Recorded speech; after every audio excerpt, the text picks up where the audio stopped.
नए किरदार आते जा रहे हैं मगर नाटक पुराना चल रहा है। जोहार झारखंड, नमस्कार। लाइव इंडियन गार्ड से मैं केतकी। तो ये डेमोक्रेसी है। हर बार नया नेता आपके पास आएगा और अपना चेहरा चमकाएगा। उसकी चमक में आपको ये तलाशना है कि वो तराशा हुआ हीरा है या कोई पत्थर। विधानसभा चुनाव सामने है। 13 और 20 नवंबर को मतदान होना है। 23 नवंबर को ये पता चल जाएगा कि झारखंड का सिकंदर कौन। लेकिन उससे पहले राजनीति ने अपने रंग दिखलाने शुरू कर दिए हैं। JLKM माटी पार्टी, खतियानियों की पार्टी, और वो जो बात करती है झारखंडियत की, झारखंडियों की, आज उसी पार्टी में कुछ अलग रंग दिखने लग गए हैं। JLKM ने अपनी दूसरी सूची जारी की और सिंदरी विधानसभा से ऊषा देवी को उम्मीदवार बनाया। लेकिन एक उम्मीदवार के कारण कई लोग जो हैं वो उसके बाद आज पार्टी से इस्तीफा दे रहे हैं। सर्किट हाउस का नज़ारा उस दिन बड़ा गजब था।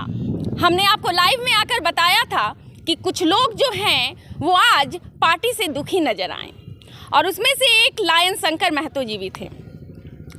उसके अलावा भी काफ़ी सारे लोग थे जिनका कहना था किसी को टिकट दे दो, ऊषा देवी को मत दो, क्योंकि उनका कहना है कि ऊषा देवी ने भरी महफिल में कहा था, मेरे पास एक ऑडियो क्लिप है जिससे जयराम महतो की थू-थू हो सकती है, उनकी छवि को धूमिल किया जा सकता है।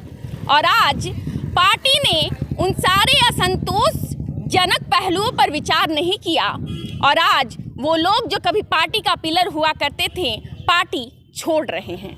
हमारे साथ वैसे ही एक कद्दावर नेता हैं जिन्होंने पार्टी को सींचा है, आज वो भी इस्तीफा दे रहे हैं। उनसे बात करते हैं। जोहार सर। जोहार, और आपके तमाम दर्शकों को मेरा नमस्कार आदाब रहेगा। सर, आपका परिचय जानना चाहूँगी। मेरा नाम प्रभात रंजन पांडे है और मैं JBKSS जिला प्रवक्ता के पद पर था। अभी मैंने इस्तीफा सौंप दिया है।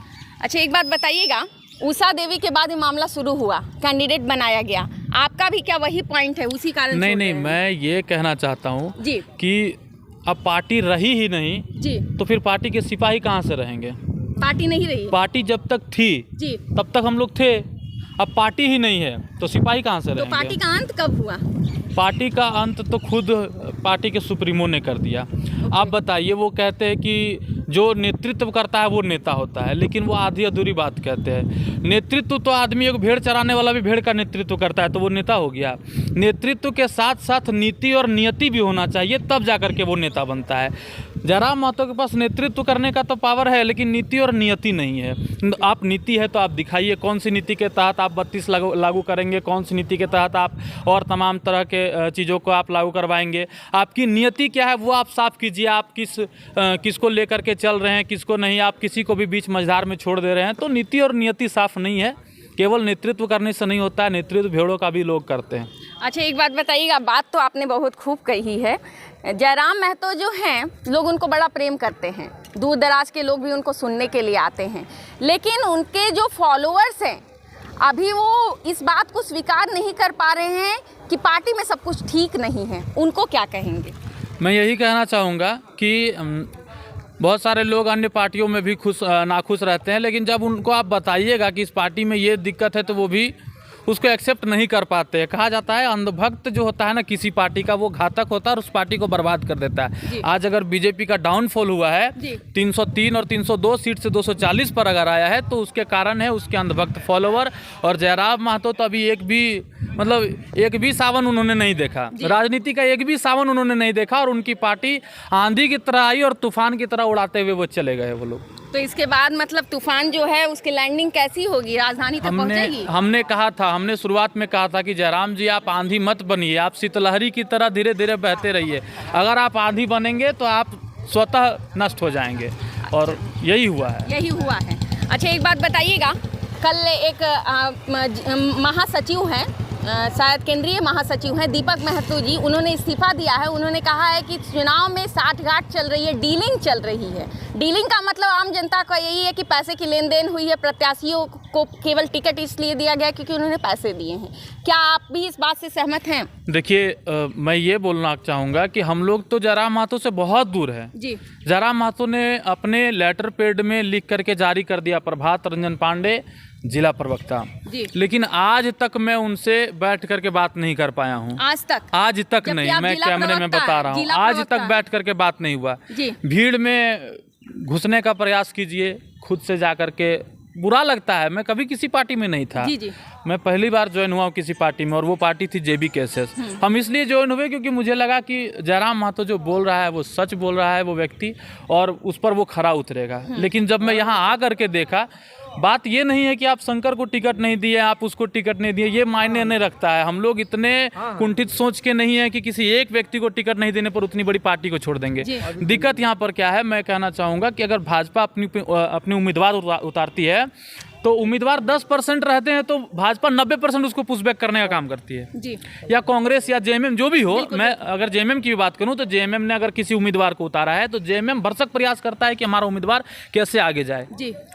पार्टी ने उम्मीदवार को उतार दिया, केवल सिंबल दे दिया कैंची का। उसके बाद पार्टी उस उम्मीदवार के पीछे कितना है ये आप उम्मीदवारों से भी मैं जरूर बोलूँगा कि उम्मीदवार लोग भी एक बार कमेंट जरूर करें। ये वीडियो आपका चैनल सभी लोग देखते हैं, जेबी केसेस के और तमाम झारखंड के लोग, तो मैं जरूर बोलूँगा कि उम्मीदवार एक बार कमेंट करके बताइए कि आपके लिए जयराम महतो जी ने अभी तक क्या किया पार्टी का सिंबल देने के अलावा। इससे बढ़िया तो आप लोग निर्दलीय लड़ लेते हैं। अच्छा, तो ये बात जो आप बोल रहे हैं, इस पे पहले भी बातें होती रही हैं कि जयराम महतो जो हैं वो अपने चेहरे के अलावा किसी और चेहरे को बर्दाश्त नहीं कर पाते पार्टी में, सच है? ये अगर सच नहीं होता तो जो जेन्युइन कैंडिडेट थे, आप रांची से प्लेयर मंगाए हैं अपने चाणक्य कहे जाने वाले, मैं उनको एक बार जरूर नोटिस करूंगा इस वीडियो में। मोतीलाल महतो जी वो कहते हैं कि चाणक्य हैं जी। चाणक्य कभी अपने भरी सभा में चाणक्य नहीं बोलता था कि हम ही सबसे तेज हैं। बिल्कुल। चाणक्य को लोगों ने चाणक्य माना। चाणक्य खुद से कभी अपना सर्टिफिकेट लेकर के नहीं घूमता था कि मैं चाणक्य हूँ, और मोतीलाल महतो खुद से अपने आप को चाणक्य बोले हैं। उनको जनता या पार्टी चाणक्य नहीं मानता है, वो खुद के मुँह मियाँ मिट्ठू हैं, वो खुद अपने आप को चाणक्य बोलते हैं। चलिए, ये तो पार्टी में मतलब अलग खेल चल रहा है पूरा। जी बिल्कुल। अच्छा, रिजवान क्रांतिकारी जी की बात करूंगी जी। एक ऑडियो बीच में वायरल हुआ, हालांकि मीडिया में ज़्यादा नहीं फैला, लेकिन एक जिला अध्यक्ष हैं JLKM के ही, उनकी बातचीत का ऑडियो है कि रिजवान क्रांतिकारी जो हैं वो वाकई दोषी हैं, लेकिन पार्टी ने उन्हें क्लीन चिट दे दी है और उसके बाद गांडे से चुनाव लड़ रहे हैं। ऐसे में बहुत सारे वैसे नेता जिन पे लोगों का विश्वास है, अभी उनकी छवि जो है उस पर कहीं ना कहीं दाग लग रहे हैं, फिर भी उनको टिकट मिला है, क्या कहेंगे? देखिए, ये बहुत बड़ा मुद्दा है और कुछ भी बोल देना मीडिया में आकर के ये सही नहीं रहेगा। मैं अपने बातों को बहुत जिम्मेवारी से इस पर रखना चाहूँगा। रिजवान जी एकलौते पूरे मुस्लिम समाज के ठेकेदार नहीं है जी, मानते हैं? बिल्कुल। एकलौते मुस्लिम समाज के ठेकेदार नहीं है। अगर रिजवान जी गलती किए थे तो रिजवान जी को बाहर करना चाहिए था। अगर रिजवान जी गलती किए तो रिजवान जी को बाहर कीजिए। उसके बाद जो हमारा अल्पसंख्यक चेहरा था उसको आप आगे करके आते। आप हमारे धनबाद से जो सांसद प्रत्याशी लड़े थे 1 लाख दा, उनके जैसा व्यक्ति मैं अभी तक नहीं देखा हूं किसी को। मैं उनका समर्थन करता हूं और उनको अच्छा मानता हूं। और तमाम से देखिए, पार्टी बुरी हो सकती है, पार्टी के कुछ लोग बुरे हो सकते हैं, तमाम संगठन के लोग को मैं थोड़ी गलत बोलता हूँ और कभी मैं उनसे अपना रिश्ता खराब नहीं करूँगा। आजीवन प्रभात पांडे उनके लिए सदैव खड़ा रहेगा और उनको भी खड़ा रहना पड़ेगा क्योंकि उनके ही छोटे भाई हम लोग हैं। रिजवान की बात पर मैं आता हूँ। रिजवान जी को टिकट के घोषणा करने के बाद स्वतः वो अपने खुद से बोलते हैं, केंद्रीय अध्यक्ष जो जेबी केसेस के हैं, हमारे नहीं कहूँगा, केंद्रीय अध्यक्ष जो जेबी केसेस के हैं, उन्होंने कहा कि आप लोगों के सवाल के पहले मैं आपका जवाब दे देता हूं। उस दिन ये पार्टी जो है, उस दिन ये गाड़ी में पीछे सोए थे। कौन सा स्कॉर्पियो में पीछे सोने का जगह रहता है? हम लोग तो इतना स्कॉर्पियो चढ़े आज तक तो पीछे सोने की जगह कहीं नहीं देखें। दोनों सीट ऐसे रहता है, उसमें कोई कैसे सोएगा? सोता होगा बीच में जी। अब बीच में और आगे की दूरी कितना होता है आप ही बताइए। मतलब ये तो लॉजिक वाला बात है ना भाई। वो बोल दिए कि पीछे सोया था, स्कॉर्पियो में पीछे सोएगा तो वो 6 साल का बच्चा ही सो पाएगा और वो भी गिर जाएगा लुढ़क करके। बड़ा रिजवान जैसा मोटा हट्ठा कट्ठा आदमी पीछे नहीं सो पाएगा। बिल्कुल। उसके बाद और एक बात बताता हूँ, उनका फेसबुक आईडी में देखिएगा। अब देखिएगा क्या, सब तो देखा हुआ है कि 2 घंटा से 1 घंटा पहले वो लाइव आए थे और वो कहाँ बैठे थे? आगे बैठे थे। 1 घंटा बाद लाइव, 1 घंटा पहले लाइव आते हैं आगे बैठ करके, और 1 ही घंटा में पीछे जाके सो जाते हैं। मतलब अरे भैया, आप धूर चपाट समझ रहे हैं क्या जनता को?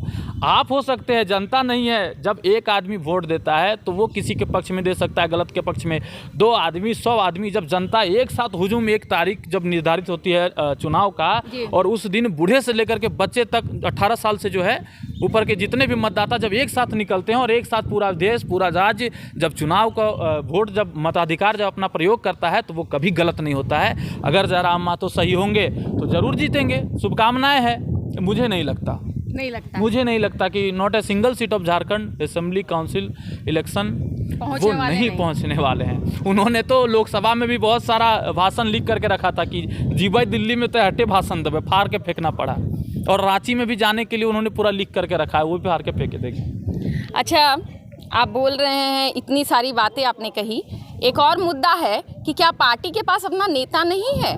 जेएमएम से आए लोगों को टिकट मिल रहा है। सपन मोदक जी हैं, जेएमएम से आए हुए हैं। धनबाद में कोई चेहरा नहीं था जिसे पार्टी विधानसभा का टिकट दे पाए, और उनको ज़्यादा पॉइंट्स मिल गए क्योंकि पार्टी ने पूरा एक बाज़ाब्ता नोटिफिकेशन जारी किया था कि इन कैंडिडेट पे स्कोर मिलने वाला है कैंडिडेट को, उसके बाद उसे प्रत्याशी बनाया जाएगा। भागीरथ हांसदा जी पोटका से कल ही इंटरव्यू किया है, उनका भी पहले जेएमएम का इतिहास रहा, और ऐसे कई कैंडिडेट हैं। क्या लग रहा है कोई और नेता था नहीं पार्टी के पास? देखिए, मैं यही कहूँगा कि अगर कोई व्यक्ति जेएमएम में है, या मैं अभी जेबी केसेस में हूँ जी, अब मैं किसी और पार्टी में अगर मैं चला जाऊँ कल दिन जी, तो इस बात से तो लोग मुझे नहीं बोलेंगे कि आप जेबी केसेस में थे तो आपको अब मतलब कोई है कि आप दागी हो गए। नहीं, हो सकता है मोदक जी अच्छे व्यक्ति हो, मैं उनसे कभी मिला नहीं और मैंने कभी उनको देखा नहीं, जाना नहीं, तो कुछ भी अनर्गल टिप्पणी नहीं करूंगा उनके लिए। लेकिन इतना जरूर कहेंगे कि जिला अध्यक्ष जो होते हैं, धनबाद के जो जिला अध्यक्ष और जो जिला कमेटी है, जिला अध्यक्ष 6 विधानसभा के जिला अध्यक्ष हैं। लेकिन मैंने जब भी सोशल मीडिया खोला तो उनके प्रचार में वो लोग घूमते हैं, सपन जी के प्रचार में वो घूमते हैं। क्या और बाकी जगहों के सीट से बाकी जगहों के सीट से जो उम्मीदवार दिए गए हैं वहाँ के प्रचार में आप क्यों नहीं घूमते हैं? वहाँ के प्रचार में आप क्यों नहीं? आज उषा देवी को अकेले क्यों छोड़ दिया गया है? आप महिला सशक्तिकरण की बात करते हैं, महिला को टिकट दिए हैं, आप शंकरदा को नहीं दिए टिकट। मैं अपना व्यक्तिगत बात बता रहा हूँ कि आपने कितना बार उषा देवी जी का हाथ पकड़ करके कहा कि ये रही हमारी कैंडिडेट और इसको आप लोग को वोट देना है? आपने एक भी बार नहीं कहा। और आप बोलिएगा कि इतना सारा कैंडिडेट है तो क्या सबको बोल पाएंगे? भैया, उषा देवी का जो सीट है ना, बलियापुर और सिंदरी का जो क्षेत्र है, सिंदरी विधानसभा का, यहाँ से आपका पार्टी का जन्म हुआ था। आप इस सीट का तुलना पोटका और पोड़ैया हाट से नहीं कर सकते हैं ना, क्योंकि ये आपका जन्मदात्री सीट रही है। यहाँ से आपका उद्बोधन हुआ है सिंदरी से, बलियापुर से, तो आप कम से कम एक भी बार उनके मत में प्रचार नहीं किए। हम तो कहेंगे कि इससे बढ़िया उषा देवी निर्दलीय लड़ लेती तो जीत जाती। पार्टी का उनका कोई समर्थन नहीं है। मतलब उषा देवी जो है वो हड्डी बन गई है कि पार्टी को टिकट देना मजबूरी हो गया, लेकिन प्रचार करने में लोग साथ भी नहीं जा सकते हैं। देखिए, उनके ऊपर मैं महिला के ऊपर कोई भी टिप्पणी नहीं करना चाहता हूँ, उषा देवी के ऊपर, लेकिन मैं ये जरूर कहूँगा कि अगर मैं पार्टी छोड़ दिया हूँ तो मैं यही कहूँगा कि भाई पार्टी बहुत अच्छा जाए, आगे जाए, और जो गलतियों के कारण लोग छोड़े हैं उन गलतियों पर बैठ करके उसको केंद्र बिंदु बना करके उसके ऊपर चिंतन मंथन करने की आवश्यकता है और उस गलतियों को सुधारने की आवश्यकता है। लेकिन मुझे नहीं लगता है कि ऐसा होगा, क्योंकि हम लोग तो बहुत छोटे, भाई हम लोग गरीब परिवार से बहुत छोटे, हम लोग कभी नहीं ये सब चीज़ में रहे हैं। बड़े बड़े नेता छोड़ दिए तो कुछ नहीं हुआ। JLKM वाकई गरीब पार्टी है। गरीब पार्टी थी। आप लोग सुनते होंगे कि गरीबों की बात करते करते लोग अमीर हो जाते हैं, तो ये हम लोगों ने देख लिया इस पार्टी में, हम लोगों ने भी सुना था, इस पार्टी में देख लिया। अब करोड़ों का खेल हो रहा है। भाषा आंदोलन में वो लड़का जो जयराम महतो है वो टी-शर्ट पहनता है 200 रुपए का, और आज के आंदोलन में आज जब वो कहीं जाते हैं तो यहाँ पर ऐसे एक लोगो बना होता है, उस लोगो का ही मार्का का रेट जो है केवल 4000 रुपया है उस टी-शर्ट का। मैं ये नहीं कहता हूँ कि गरीब का लड़का 4000 का टी-शर्ट नहीं पहने, तो बोल रहे हैं गिफ्ट मिल रहा है। अच्छी बात है, गिफ्ट मिल रहा है। जब अगर आप किसी से गिफ्ट लेंगे तो आपको उसको बदले में रिटर्न गिफ्ट भी देना पड़ता है। होना भी चाहिए। आपको अगर गिफ्ट मिलता है तो आपको रिटर्न गिफ्ट भी देना पड़ता है। आप उसको क्या रिटर्न गिफ्ट दिए, इसको सार्वजनिक कीजिए ना। उसका गिफ्ट तो आप सार्वजनिक कर दिए, आपने उसको क्या दिया? जो बोलेरो स्कॉर्पियो जो उनके पूरा चलता रहता है कारवां में, वो कैसे चलता है? वो कहते हैं कि आप लोग देखे होंगे उनका इंटरव्यू, वो कहते हैं कि मैं घर से एक स्कॉर्पियो लेकर के निकलता हूँ और मैं फ़ोन करता हूँ तो लोग जुड़ जाते हैं आकर के। वो क्यों जुड़ते हैं? आप उनको क्यों नहीं बोलते हैं भाई कि अब उनके साथ एक ऑडियो वीडियो तो वायरल होते रहता है। खैर, फोटो एक वायरल हो रहा है, 12-12 साल का लड़का चला रहा है गाड़ी, और वो पीछे बैठे हुए हैं, फोटो दिखा दूंगा अगर नहीं होगा तो। जी। 12 साल का लड़का गाड़ी चला रहा है और वो पीछे बैठे हुए हैं। कभी जयराम महतो आकर के बोला है ये बात कि बाबू जाओ तुम लोग पढ़ना, तुम लोग जाओ पढ़ो, तुम लोग जा कर के आगे बढ़ो? आपने ये बहुत अच्छी बात की। बहुत से लोग बोलते हैं कि उनकी रैलियों में जो है युवा पहुंचते हैं, वो युवा अभी पढ़ाई करते तो नौकरी निकाल लेते, क्योंकि सरकार बनने से सबको नौकरी थोड़ी ना मिल आज जाएगी। झारखंड का बहाली जो है पीजीटी का और जितना तमाम तरह का, मैं भी एक टीचर हूँ और जेएसएससी की बहालियों की तैयारी करवाता हूँ, मेरा भी चैनल है जी।